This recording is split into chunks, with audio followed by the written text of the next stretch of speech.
Hey what's up guys, it's your boy Kisha Slater और आपका स्वागत है एक और ब्रांड न्यू वीडियो में।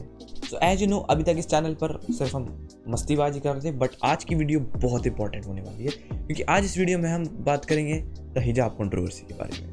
तो अब ये सारी कहानी शुरू कहाँ से होती है?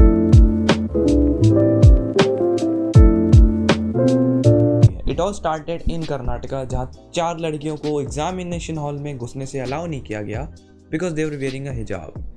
And now, this situation, it includes female, it includes religion, and it includes management of government. This is the perfect recipe for a controversy. You know, Twitter going crazy, my Instagram feed going crazy, Dak Mimir out here making misogynistic jokes. भाई अपने mummy papa के basement से बाहर आ।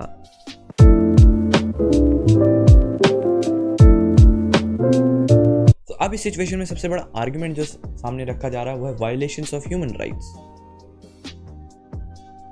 Because according to our constitution हर citizen के ऊपर एक right है अपने रिलीजन को प्रैक्टिस करने का, और ये सिर्फ रिलीजन तक बेस्ड नहीं है चीज़। तुम कोई भी क्लोथिंग आर्टिकल पहनने से किसी को रोक नहीं सकते, ठीक है? सो या I have a right to wear a hijab if I'm a Muslim woman. I have a right to keep a long beard if I'm a Muslim man. And I have a right to wear saffron gamcha if I'm a Hindu male.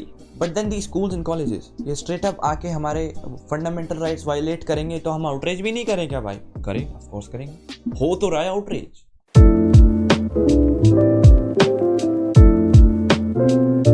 अब जाहिर सी बात है, तुम किसी भी व्यक्ति का fundamental right violate करोगे, वो outrage तो करेगा ही। And this is the youth we are talking about.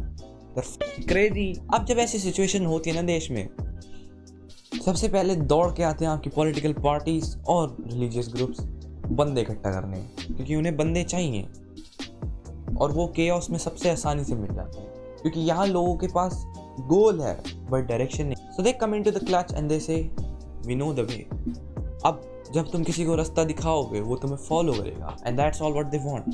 तो इस केओस में religious groups and political parties, they come in, they gather people and they use them to promote their agendas. That's what happening here. और इसकी वजह से ना situation इतनी ज़्यादा गंदी हो जाती है कि लोग जो मुद्दे की कोर प्रॉब्लम थी ना उसके ऊपर फोकस ही नहीं करते कि इज हिजाब राइट और रॉन्ग।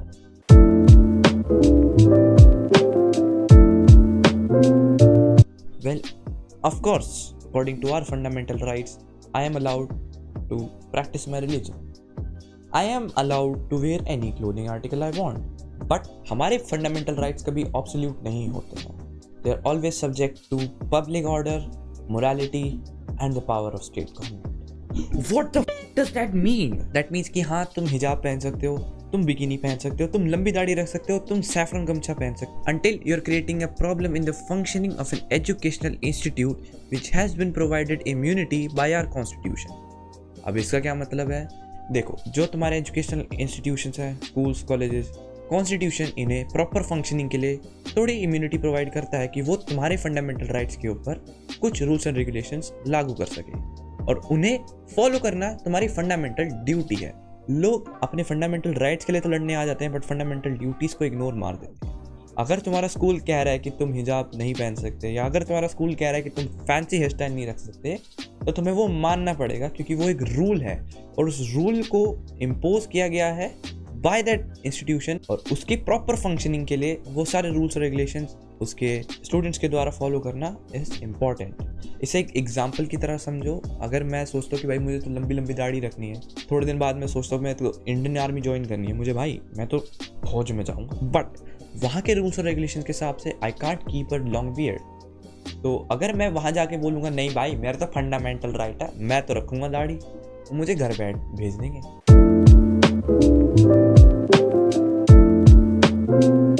तो या इन अ नटशेल तुम्हारे स्कूल के द्वारा इम्पोज के रूल्स तुम्हें फॉलो करने पड़ेंगे। एंड ऑफ कोर्स हैं लोग जो बोलेंगे मैं तो नहीं मानता, well then you have to fight it. And ऐसे राइट्स और प्रोटेस्ट करके तो फाइट नहीं जीती जाएगी, you have to take it to the court. So that's it guys, that was my take on this whole situation. अगर तुम्हें इस वीडियो से थोड़ी भी क्लैरिटी मिली है तो वीडियो को लाइक करो और इस वीडियो को थोड़ा शेयर करो ताकि और लोगों को भी थोड़ी अवेयरनेस मिले। और या अगर तुम्हें एंटरटेनिंग और इन्फॉर्मेटिव कंटेंट पसंद है तो तुम चैनल को सब्सक्राइब कर सकते हो। और बाकी मैं मिलता हूँ तुमसे नेक्स्ट वीडियो में। Till then piece.